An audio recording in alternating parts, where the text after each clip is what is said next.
Thank you. Thank you. Thank you so much. Thank you. Thank you. Thank you so much. Everybody, please have a seat. Thank you very much. Well, Xin Chao. Thank you, too, for the excellent introduction and your outstanding work to help more young people in Vietnam get an education. Give, too, a big round of applause for...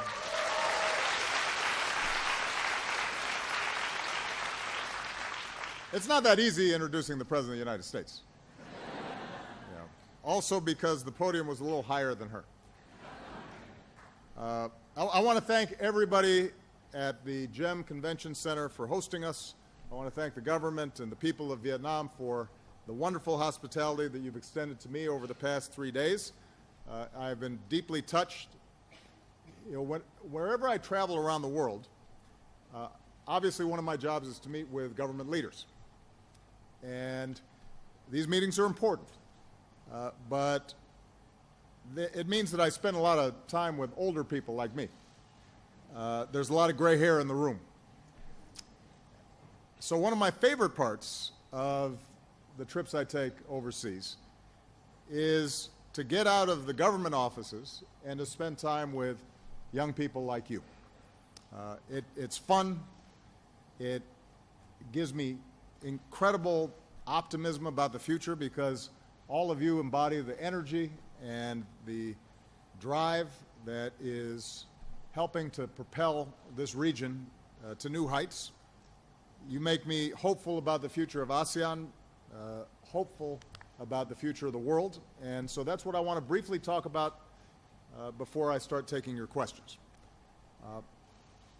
As I think all of you know, I have a strong personal connection to this part of the world, to the Asia-Pacific and to Southeast Asia.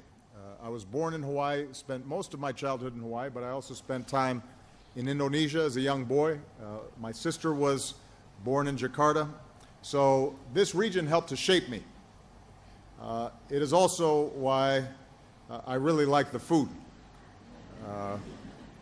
And I have to say that the food I've had since I've been here, I've been really happy with. Now, as president, a key part of my foreign policy is to deepen our ties with countries and the peoples of Southeast Asia. And we've done that. We've deepened the ties with our allies and our partners. We've engaged more with institutions like ASEAN. We're pursuing the Trans-Pacific Partnership to grow our economies and to support jobs in our countries. Together, we're promoting peace and encouraging sustainable development. We're protecting our environment and trying to meet shared challenges like climate change. But government and businesses are only part of the equation. If we're going to meet all of these challenges, we also have to build strong relationships between our people, and especially between young people like you and young people in other ASEAN countries. Keep in mind that here in Vietnam, 2/3 of you were born after 1975. As I often say to young Americans back home, your generation can look at the world with fresh eyes, without some of the old notions, the old habits of a previous generation. And that gives you the perspective and the power not just to help to grow Vietnam, but also to help shape the world. Thanks to technology and social media, you're the most connected generation in history. I see it in my daughters who are always on the phone, and they have to teach me how to use the phone. More than 30 million people in Vietnam, 1/3 of the population, are on Facebook. Just on Facebook. You're posting selfies. I know. I was in the gym this morning. People were trying to take selfies. You're streaming the latest Suntung MTP hit. All right?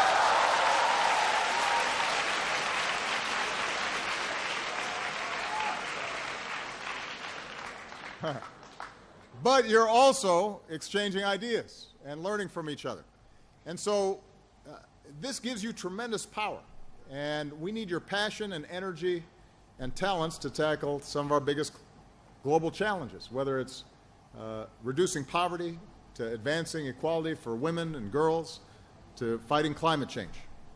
Now, even in this digital age, As Tu pointed out, change doesn't happen overnight.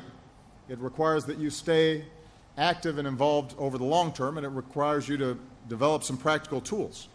And that's why 3 years ago I launched the Young Southeast Asian Leaders Initiative, or YASILI. And the goal is to empower young people like you with the skills and the resources and the networks that you need to turn your ideas into action. Since we started this, the YASILI network has grown to more than 67,000 members across all 10 ASEAN countries, including over 13,000 here in Vietnam alone. And we've welcomed more than 350 YASILI fellows to the United States, including some of you, with more than 200 coming in the next 6 months. So a lot of what we do in YASILI is rooted in the power and importance of education. That's why nearly 19,000 Vietnamese students studying in the United States right now are helping to bring back the kinds of skills and talents that Vietnam will need to continue to grow and develop. It's why on this visit we announced a new partnership between American universities like Arizona State and Vietnamese universities to boost training in science, technology, engineering, mathematics, and medicine. It's why we announced that for the first time the Peace Corps will be coming to Vietnam with a focus on teaching English.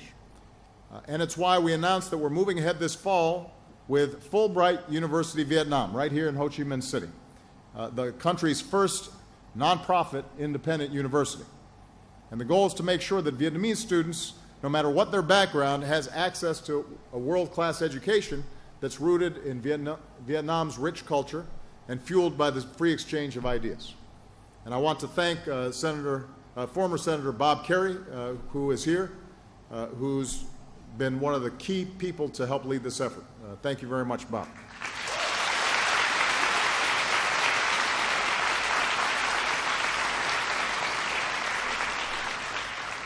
So all these efforts reflect our belief in you, in your ability to keep moving Vietnam forward. And you know, there's some incredible young people who are here who are great examples of the incredible talent and drive of young people in Vietnam today.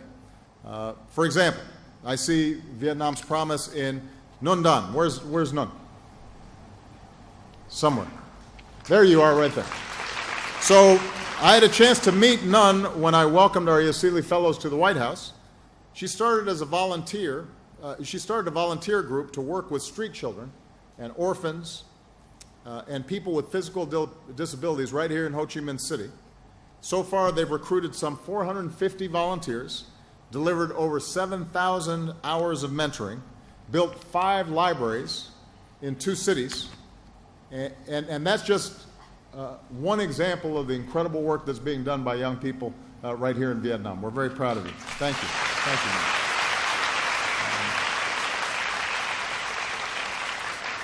A couple other people I want to point out. We've got Loc Lê Swan. Where's Loc? There he is, right there. So Loc teaches at Ho Chi Minh City Vietnam National University. He's a researcher at the Pasteur Institute. His dream is to go back to his hometown and open a medical center so he can deliver quality, affordable health care. He also helped start Give to Give, which works with YASILI members across ASEAN to improve their skills and build stronger networks. So we're very excited about the work that you're doing, Loc. Thank you so much.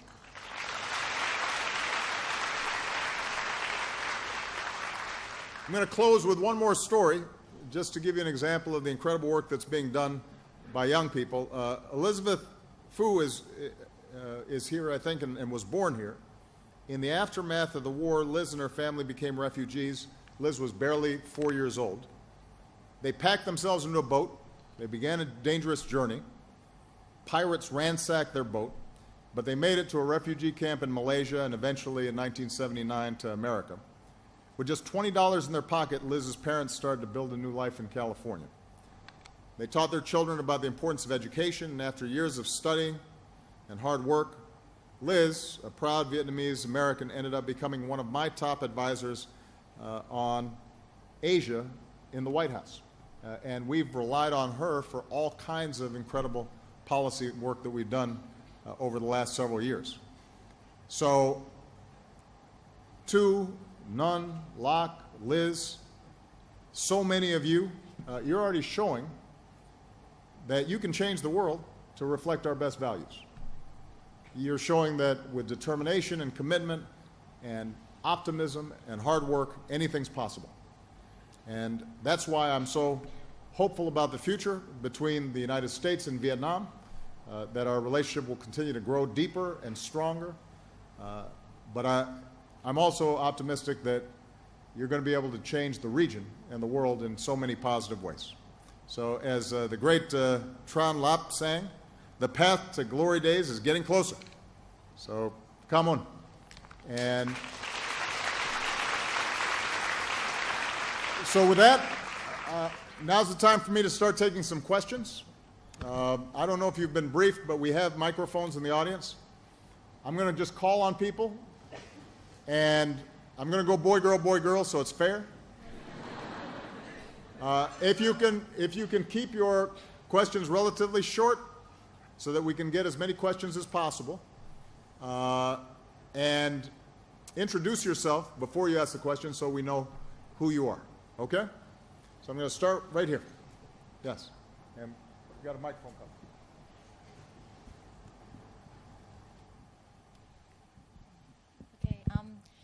Good morning, Mr. President. My name is Châu Thiên Hiếu from Ho Chi Minh City, and we are 100% Vietnamese-owned company that produce high-end plastic products and components in the supporting industries. And today, it is our honor to meet with the President, and we have an ambition to request for your help.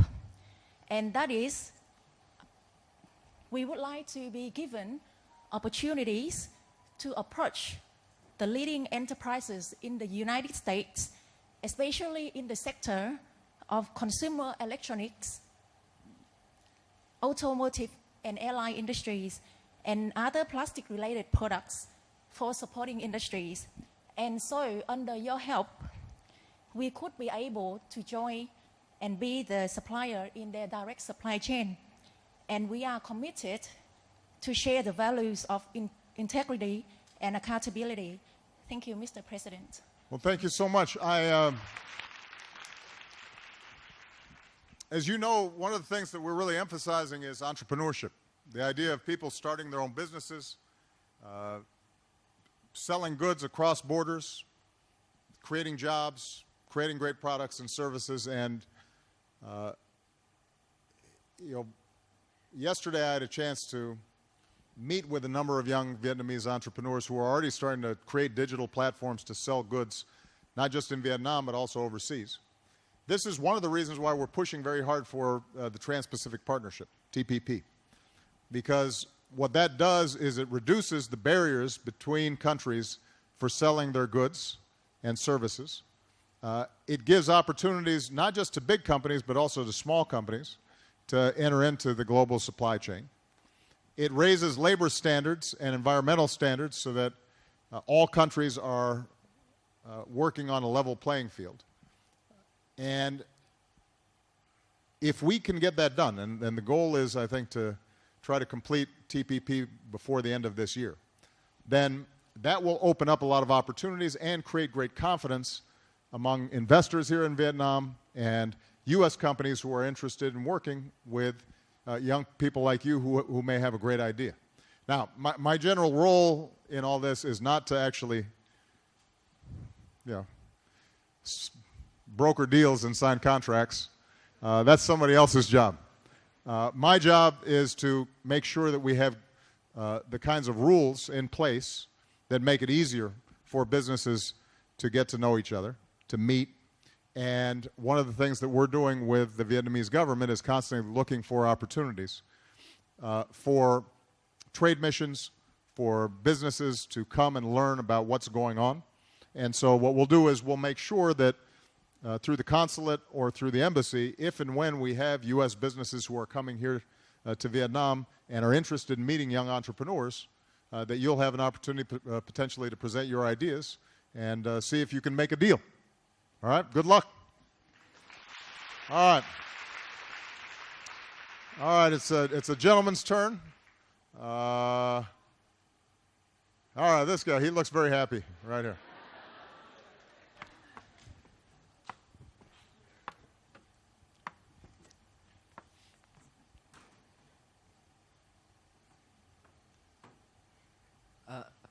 Hello, sir. Hello. My name is Hoang. I'm a student in Vietnam National University. I have two questions for you. The first one is that you are a very great leader, and we are young leaders. Do you have any advice that how can we be great like you? Oh, wow. Okay. And what's the second question? Yeah, and the second question is, we are young leaders. Do you have any suggestion that how can we have to strengthen the relationship between Vietnam and the America? Okay. Well, first of all, let me tell you that when I was your age, I was not as well organized and well educated and sophisticated as all of you. When I was young, I fooled around a lot. I didn't always take my studies very seriously, and I was more interested in basketball and girls. And I wasn't always that serious. So you're already way ahead of me. You're doing good. Whenever I meet with young people and they ask me this question, my most important advice is to find something that you care deeply about. Find something that excites you and put all your energy and effort into it. Because the path for everybody is different. Some people are very passionate about education. Some people are very passionate about medicine. Some people are passionate about business. And so there's no one path to ending up being a leader. People sometimes think that to be a leader you have to be a great, you have to make great speeches, or you have to be in politics. But there are a lot of ways to lead. Some of the greatest leaders are people who are behind the scenes. So, for example, in the United States, during the civil rights movement that helped to create opportunities for people like me, because at the time African Americans couldn't fully participate in society, everybody here has heard of Martin Luther King, but there were all these young organizers your age, people like Bob Moses and John Lewis and others, who were helping go into poor communities and registering voters and getting them active and getting them involved. And they were enormous leaders, amazing leaders, even though they never made big speeches in front of big crowds. But you have to feel passionate about something. And one of the things that I always tell young people is don't worry so much about what you want to be, worry more about what you want to do. And what I mean by that is if you are passionate about your work, then naturally, over time, you are going to rise and people will admire and respect what you've done. But if all you're thinking about is, I want to be a member of the National Assembly, or I want to be very rich, or I want to be this, or I want to be that, then you pay less attention to the actual work in front of you. And most of the people I meet who are very successful in any field are people who just love their work. So Bill Gates, who started Microsoft, he didn't start off thinking, I want to be a multi-billionaire. He started off thinking, I really like computers, and I want to find out how I can create really neat software. And people, I didn't start off thinking I wanted to be president of the United States. When I finally stopped fooling around and I wanted to get serious, what I decided was that I wanted to help people in low-income communities, poor people, have opportunity. And so I went to work in poor neighborhoods in Chicago. And because I was interested in the work, I started asking questions. Okay, how can I get more education dollars for these communities? How can I get better housing built in these communities? And that's when I became more aware of how politics worked. And I started asking questions about how could I have more influence, and how could I build organizations that could potentially deliver the things that I was interested in, and that's what led me into politics. But I didn't start off saying I want to be president. I started off saying I wanted to help these people. So that's my most important advice. Decide what it is that you care about deeply, and then put everything you have into doing that. If you're interested in social media and you want to start a company, then focus on that. And if you're interested in healthcare for people in villages around Vietnam, focus on that. And if you get good at that, naturally you'll end up being a leader. And you'll have opportunities to do great things in the future. All right? Good. Okay. It's a young lady's turn. Here you go. Since you got such a, when you got the patty hat with the thank you, Obama, see? That was good organizing, so go ahead. She came prepared. I am. So thank you very much, President, for your very inspiring speeches. My name is Hương. I'm from an organization called Save Sơn Đông. So yesterday, I literally burst to tears when you mentioned preserving the cave for our children, our grandchildren. That is something that we've been trying to do for the past few years. So my question for you is that because Sơn Đông is not just belong to Vietnam, it is a world heritage. How would you, an American leader, a global citizen, preserve it? And you also mentioned that you would like to get back to Vietnam. If you have a chance to visit Sơn Đông, would you like to do it on foot, by trekking, or would you take a cable car, if unfortunately there's one? Well... And also, I have a gift. You've got a shirt that for me. It would be my honor if you accept this gift. No, that's a beautiful shirt. So. Thank you so much. Well, first of all, I definitely want to go visit the next time I come. And I'm a pretty healthy guy, so I can go on foot. It's how long is it? 7 days. Okay, I'm good. All right. I can do that.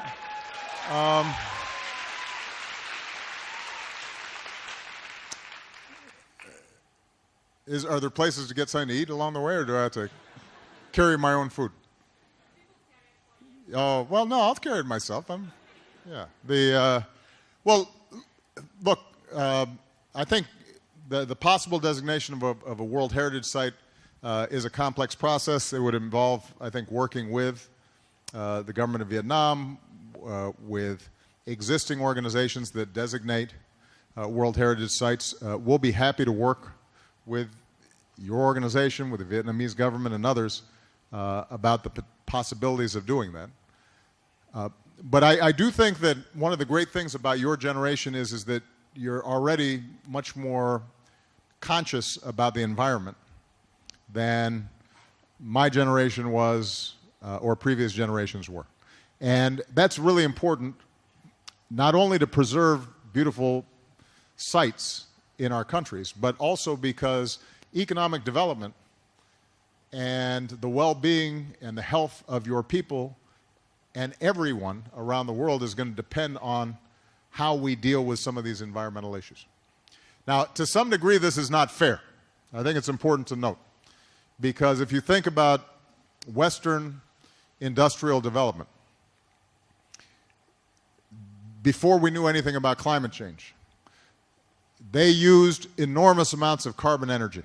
And we in the United States have a huge carbon footprint. And for 100 years or 150 years, we're helping to warm the planet. So it's not entirely fair then to say to countries that are developing now, oh, you have to stop because of climate change. But the problem is that if a country like Vietnam or China or India took the same development path that the West did, we're all going to be underwater because the climate's going to warm up so quickly and the climate patterns are going to change that, in fact, the terrible consequences could actually impede development rather than advance development. That's why we had this agreement in Paris to have all countries join together to deal with climate change. And what it says is that each country at different stages of development has different obligations. The United States, we have to do more. Countries like China that are large have to do more. But everybody has to do something. And we all have an obligation then also to help developing countries find new paths for energy and development that are environmentally friendly, developing clean energy strategies that can leapfrog over the old dirty industries and immediately go to the clean industries. Now, the good news is I think that can happen. Because if you think about, everybody here has a cell phone, I assume, right? Everybody has a smartphone? Yes, you do. Of course you do. Well, in many countries like Vietnam, you didn't start off with a lot of phone towers and, digging and laying telephone lines under the ground. You've leapfrogged the old technologies and immediately went to a cellular technology and a wireless technology. Well, the same thing that we're doing with communications, that's what we need to do with energy. And so instead of going through the same energy usage in developing and providing electricity and power, we need to start immediately finding cleaner energy sources which can create jobs and businesses and opportunities all throughout this region. And I'm very excited about the possibilities of doing that. So we have to think about beautiful areas that need to be preserved, but we also have to recognize that no matter how well we preserve one or two areas in each country, if the overall climate patterns change radically, then we're all going to be in a really difficult situation. And you're already starting to see the effects of climate change here in Vietnam. I think this country is going to be one of the most affected. And in some place like the Mekong Delta, you have drought on the one hand, but you also have saline intrusion on the other hand. And that could have a huge impact on Vietnam's ability to feed its people, on fishermen, on farmers, and it could be a really, really big problem if we don't do something about it. So it's going to be up to you to start, and I'm going to want to partner with you to make that happen. Thanks for the T-shirt also. All right, so let's see. Oh, you got flags and everything. Gentleman right here.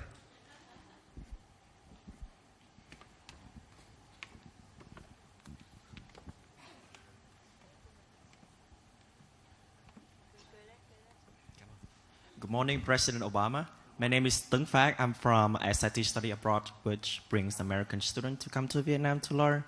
So my question is that, as you said earlier, wisely in your initiative, and I know that you want to leave the White House very soon. So I'm wondering, when you leave, do you come up with a plan to handle for the next president to, maintain this very good idea? Thanks. Well, it's a great question. Yeah, this is something that we're already planning. Our expectation is that the next president will want to continue the incredible work that we've done with Yasili. It's not just, by the way, young people in Southeast Asia that we're doing this with.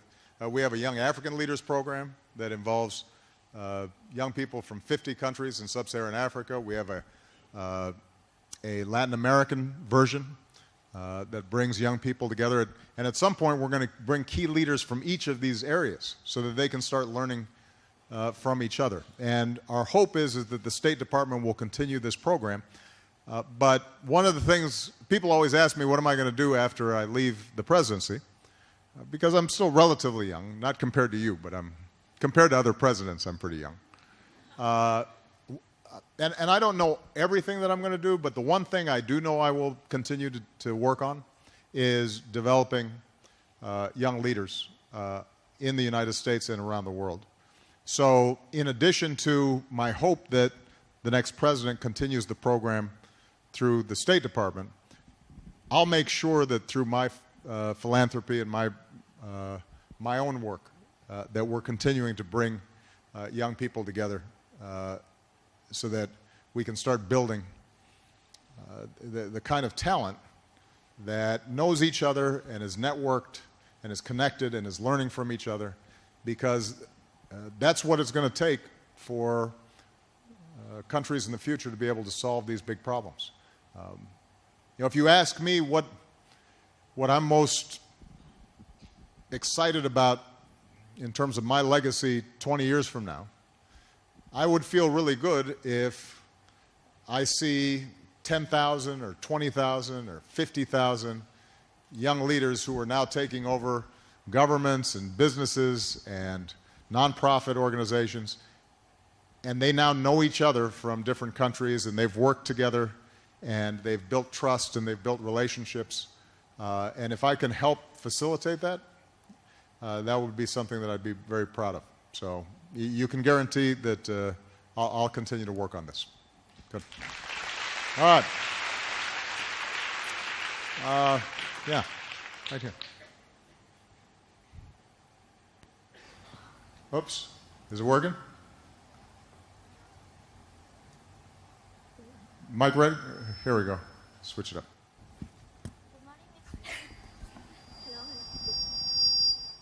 Uh-oh. You might need to use mine. Hello. Oh, it's working? Oh, it's okay, there you go. Just in time. Good morning, President Obama. I'm a Wesley Academic Fellow, 2015, in the University of Montana. Excellent. How do you like Montana? It's not cold as you thought. Oh, it's very cold. You just haven't. Have you gone through January yet? Summer batch, luckily. When did you get there? June to August. Well, it's not. Yeah, it's not cold in June and August. Luckily. You just went there at the right time. But it's a beautiful state, isn't it? Yeah, I love it. Yeah, it's lovely. It's gorgeous mountains. Have you learned how to fish? Yep. Fly fishing? Yeah, I went rafting as well. And rafting also. Yeah. That's great. So my topic is about global environmental issues. So I'm gonna make my professor in Montana happy by asking a question related to climate change and environment. So in the Mekong region, there are a lot of hydropower dams are being built on the mainstream of the Mekong. And this problem is not easy because we have big countries and small countries related to the hydropower building in the area. Yeah. So do you have any suggestions for all the governments of the Mekong region to get together and sustain the interest, both economic and environmental interest in region? And just one more question. Yeah. It's like a very typical job interview. Where do you find yourself in 5 years?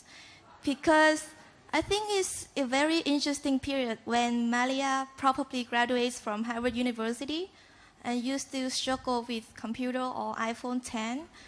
And and also that's when probably maybe Mr. Sanders or Mrs. Hillary or maybe Mr. Trump finish their president term. So where do you find yourself and the world in 5 years? Thank you. Well,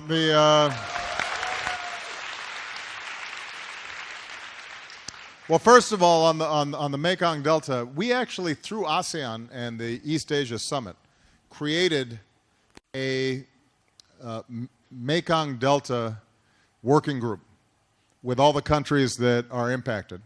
And we're, through our State Department and various programs, we're working to help them plan and create sustainable development across countries. Now, you're right that one of the big challenges is how do you deal with water resources and the building of dams and hydropower, and that's not a problem that's unique to the Mekong Delta.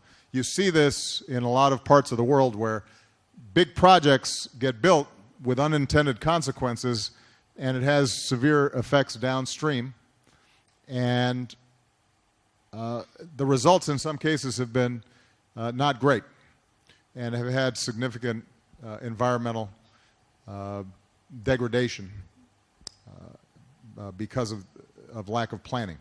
So what we're going to try to do is to continue to work with the affected countries and to provide them with the technical assistance and the evaluations of what needs to happen, what they need to watch out for, and hopefully that information is power. That information then can be used to negotiate on an international level to try to prevent some projects that might have very bad effects.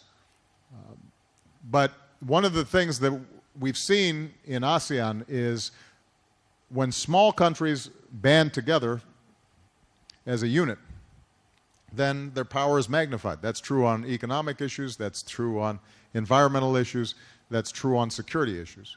And we've seen, since I became president, I think a greater willingness of the ASEAN countries to do more substantive work. It used to be, I think, ASEAN would meet and everybody was very polite, but you didn't always have, I think, as many specific concrete plans of action.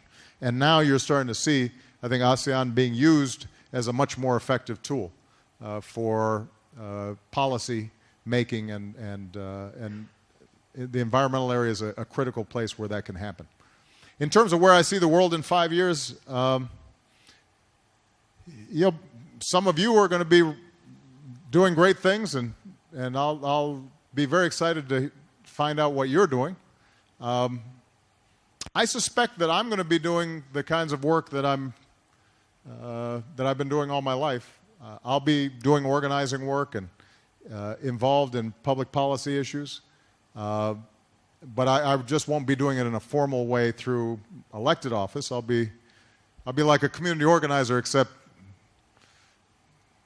a little more famous than I used to be.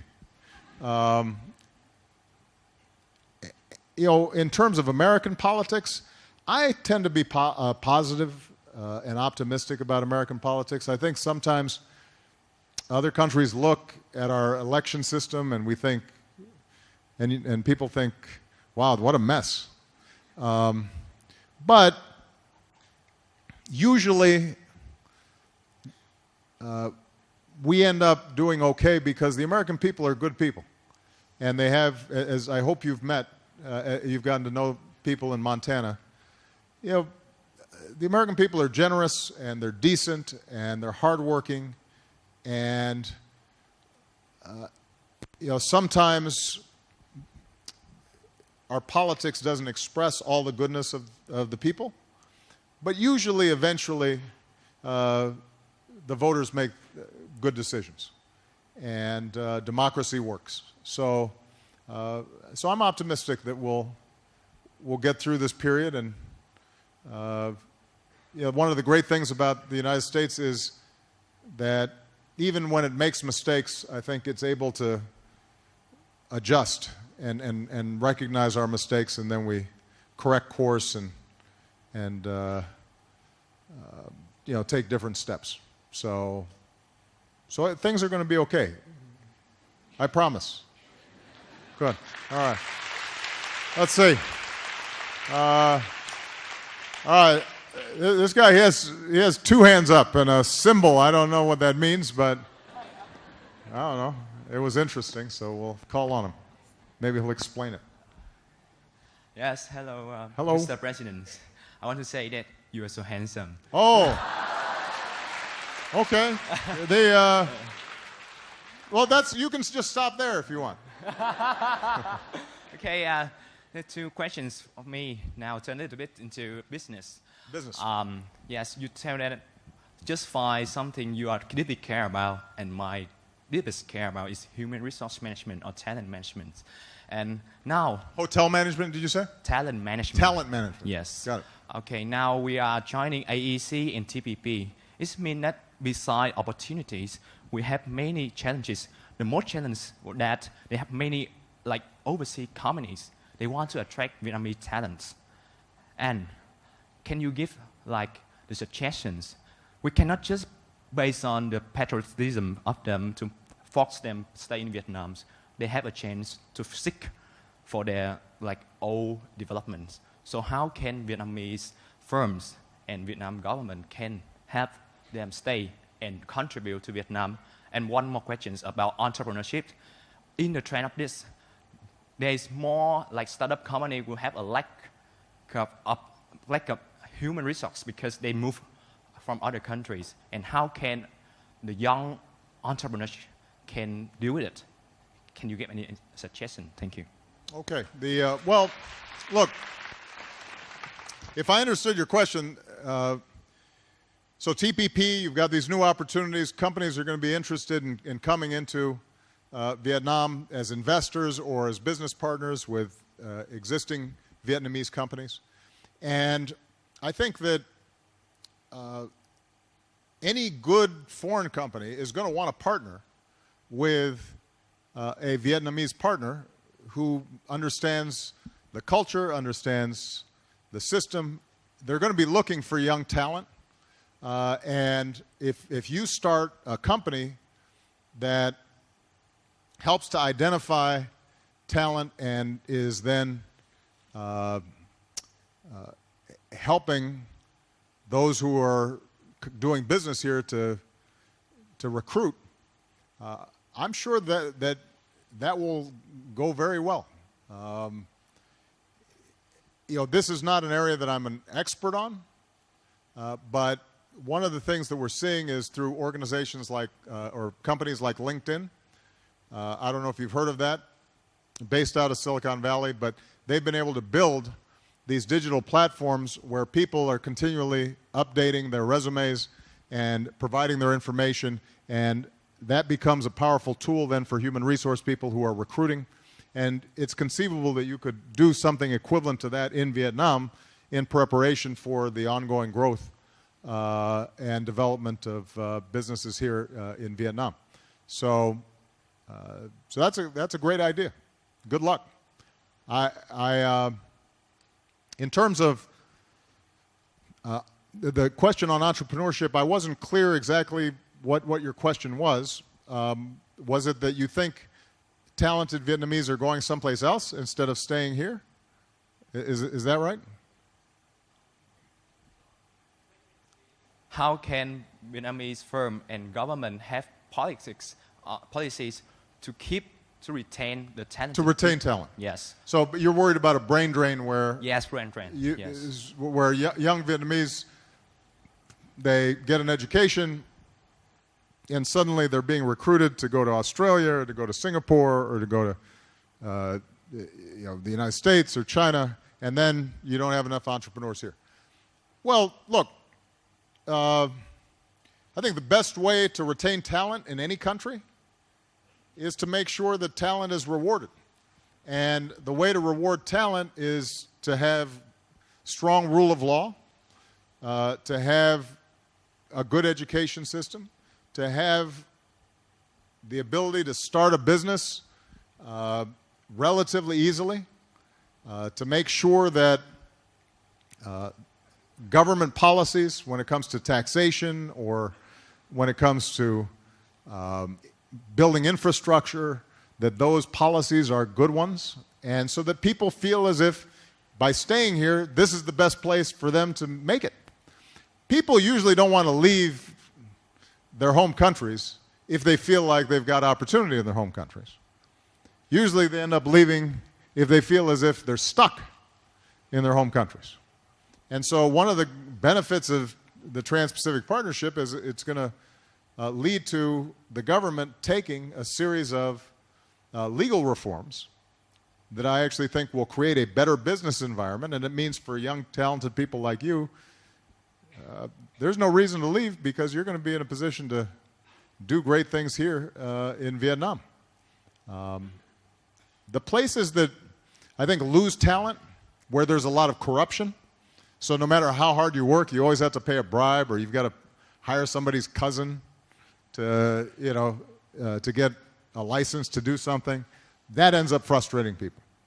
I think people feel frustrated if there's not a good education system, because the truth is that not only do you need a good education, but then if you want to start a business, you've got to be able to hire people who also have a good education. And so you've got to count on the schools training people properly. You want to have good infrastructure, proper roads, and you want to have proper wireless service in order for you to do business in the 21st century. Environmental issues are increasingly important. I mean, there are some countries where it's actually hard to recruit people because it's hard to breathe in some of the big cities. Now, you don't want to raise your kids. No job is so important that it's okay if your children have asthma and they can't breathe, right? And so, interestingly enough, if you want the best talent today, you have to pay attention to quality of life issues and making sure that people can have clean air and clean water, and they're not being exposed to pollution that may cause cancer and things like that. So those are all policies that end up making a difference in retaining talent in any country, in any city, in any community. Good. All right. Okay, well, we got these young ladies, they got a flag, so since you brought a flag, I'm very impressed with your planning. Those of you with the hats, the flags, it's good organizing. Hi, my name is Christina, and I'm with my colleague Hua and some of our other colleagues here, and we work for an American anti-human trafficking NGO called Pacific Links Foundation.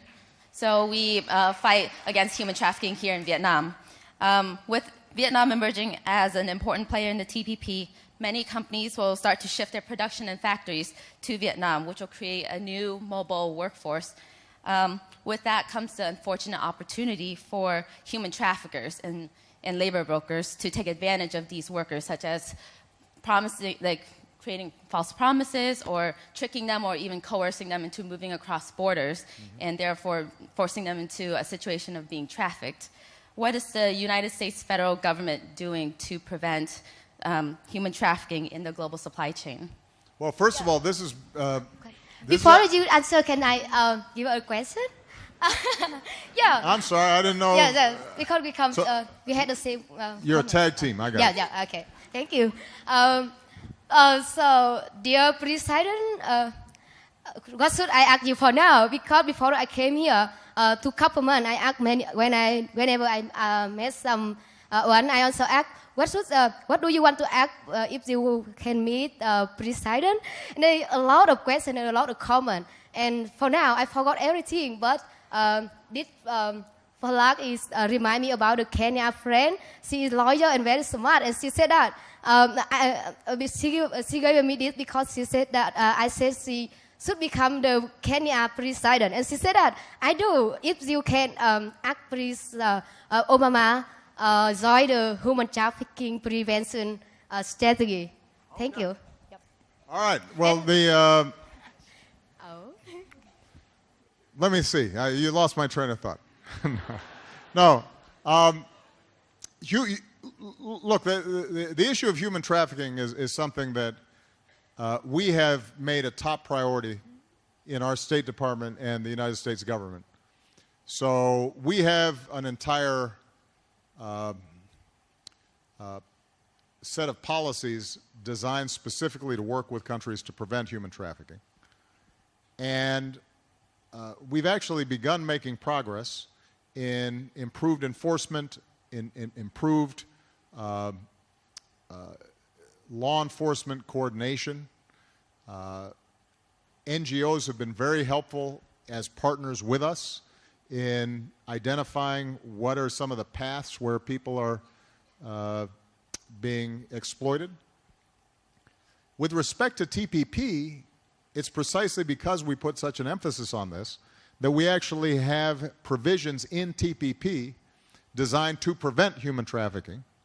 And it's actually given us leverage to work with some countries to say, if you want to be part of TPP, you have to have a better system in place to prevent human trafficking, including some of these cross-border migrant worker situations. So when I was in Malaysia, for example, meeting with Prime Minister Najib, one of the most important topics as we were negotiating TPP was how could we do more work in order to protect people who are being brought in, whether it's working at the palm oil plants or what have you, so that there was better tracking, better enforcement, better protections for people, and that's in the actual agreement. Now, I think that an agreement on paper is never enough. So there have to be systems in place to monitor what's taking place. And these human traffickers are very clever. They're like drug traffickers. If you cut off one path, then they try to take another path. And they're always looking to exploit people who are desperate. So this is why this can't just be a government initiative or a law enforcement initiative. It has to be something where we're partnering with NGOs, human rights organizations. We have to be very nimble in how we adapt to changing circumstances so that we're constantly shutting down some of these pathways. The last thing I'll say, though, is one of the best ways for us to reduce human trafficking is to provide more opportunity for people, particularly in rural areas throughout Southeast Asia. And if we can give young people in villages a chance to make a living and get an education, and if we particularly focus on women and girls, because a lot of human trafficking results from the fact that girls are not given the same educational opportunities as boys, and as a consequence, they find themselves in very desperate situations. The more we can change those dynamics, that will also reduce the ability of people to exploit people who have no hope or think that they have to leave their village and are vulnerable then to claims that if you just come with us, you're going to be able to get a great job and everything's going to be okay, and then by the time they get there, they suddenly find themselves trapped in a very bad situation. Congratulations on the good work you're doing. Very proud of you. Thank you. All right. How much more time we got? We only got time for one more question? All right, I'll take two more questions. But it's a guy's turn first. I'm going to call on this guy just because I kind of like the yellow in his hair there. I like the style. There you go. Hi, thank you. My name is Nhật Linh, and I'm a filmmaker. So I'm very interested in personal stories. And as you said before, when you are young, you love fooling around. And I read on internet, I'm not sure if true or not, that you also like smoking weed and things like that. I don't know if that's true. I wonder what makes you from that guy become a guy who care about the society, because like a lot of many I think many young Vietnamese people, they still love fooling around and they don't really care about the society. But it must be something that makes you become this person. So, thank you. Well, it's a good question. I wrote a book about this called Dreams from My Father. I think it was translated into Vietnamese, but I don't know if it's still in bookstores near you. You never know exactly why something inside you clicks and you decide to take a different path. I think for me, when I was young, because I didn't know my father and I didn't grow up with him in the house, my grandmothers or my grandparents and my mother raised me, and they were very loving and very generous, but I think I rebelled in part because I felt that something was missing. And as I got older, I realized that instead of worrying about the father who wasn't there, I should worry more about what can I do and take more responsibility for my own life. And that led me to start studying more, and it led me to start thinking about social issues more. I grew up, and why it took me until I was 19 or 20, where some other people, like many of you, have always been very organized. Like this young lady, I'll bet she's always been like very focused. You don't know why. But I think your point about stories is good. One of the things that I've learned about being a leader is sometimes we think people are motivated only by money, or they're only motivated by power, or these very concrete incentives. But people are also inspired by stories. The stories they tell themselves about what's important, and about their lives, and about their country, and about their communities. And I think if you want to, in whatever field you're in, whether it's business or politics or nonprofit work, it's worthwhile to listen to other people and ask them questions about the stories that are important to them. Because oftentimes you'll find their motivations. And you know, when we come together to do important things, it's usually because we've told a good story about why we should be working together. You think about the United States of America. We have a really good story called the Declaration of Independence. We hold these truths to be self-evident, that all men are created equal, that we're endowed with certain inalienable rights, that among these are life, liberty, and the pursuit of happiness. That's a wonderful story. There's no... When the Declaration was made, there really was no United States. It was just a good story that they were telling about what could be. And then people were attracted to that story. And it led to independence, and it led to immigrants from around the world who wanted that vision for themselves. It led Ho Chi Minh to adapt it when Vietnam was trying to declare independence. It inspired movements around the world.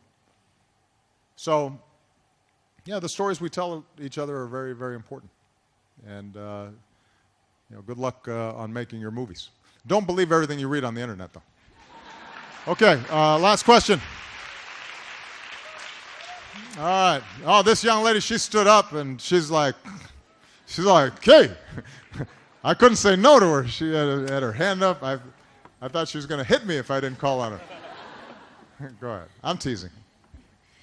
Hi, so I am a rapper here in Saigon, Vietnam. Oh, yeah? So you have spoken a lot about environment and like politics and economic progress of Vietnam, but as an artist, we have a lot to say. Okay. We have message to say, and I want to know how important it is for a nation to really help and promote their art and culture, and helps it to help its nation in the future. Okay. You know, before I answer your question, why don't you give me a little rap? Let's see what you got.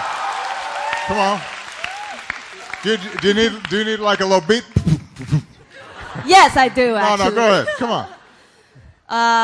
Vietnamese or English? In Vietnamese, of course. Vietnamese? Now I won't know what it means, but just a short version, because I got to get going. Go ahead. Tình hình một mình nhà lầu trình in giàu sang như vua chúa, giật mình sự tình thiệt ra đen đúa, mà đời vậy là hey, it's been a crazy day. Khi mà ta nhắm hai đôi mắt, xuống mái chèo chơi với mây. My name is Sue Boy, by the way. Well, that was good. See there? That was pretty good. What were you just rapping? What was your verse there? I was just talking about some people having a lot of money, having big houses, but actually, are they really happy? So, okay. Yeah, a lot of things that people look at us and see like different thing and something they assume, or a lot of like stereotype, like, you know, like me, Asian rappers, like looking at the cute girls, and, you know, people don't know. Is that what they're thinking? But for Vietnamese people, it's different. They think rapping is not like for women. Ah, well, that's true in the United States too. I mean, I just mean that there's always been sort of sexism and gender stereotypes in the music industry like every other part of life. But to answer your question, look, the arts are important. Artistic expression is important. It's what I was just saying to the filmmaker about stories that we tell each other. You know, music, poetry, representations of life as it is and how it should be. Those are the things that inspire people. You know, life is a combination of very practical things, right? You got to eat, you got to work, you got to build roads and make sure that, you know, some dam isn't ruining a community. But it's also the spirit that we have inside of us, and how is that expressed, and what are our vision and what are our ideals for the future, and how do we want to live together, and how do we treat each other. And one of the most important things about art is it teaches you to not just think about yourself, but it puts you in the head of other people. So you start realizing somebody else's pain or somebody else's hopes, and you start realizing that we have more in common. So if I read a novel by somebody in Africa, now suddenly I understand more about how we are similar. And if I listen to a Vietnamese rap and it connects to the things that I'm feeling, now I feel closer to a country on the other side of the world. And that's how we build understanding, and that's how we end up being able to work together and plan together and build a better future together. So, look, let's be honest, sometimes art is dangerous, though, and that's why governments sometimes get nervous about art. But one of the things that I truly believe is that if you try to suppress the arts, then I think you're suppressing the deepest dreams and aspirations of a people.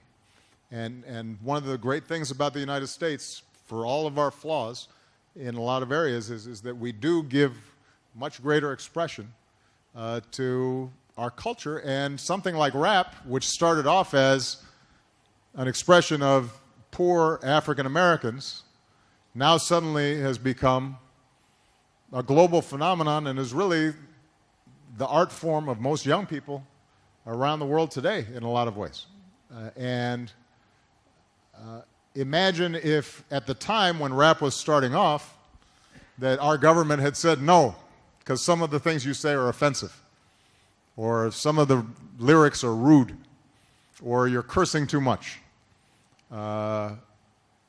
Then that connection that we've seen now in hip-hop culture around the world wouldn't exist. So you got to let people express themselves. That's part of what a modern 21st century culture is all about. All right, everybody, I've got to go, but this has been wonderful. Thank you so much. God bless you. Thank you.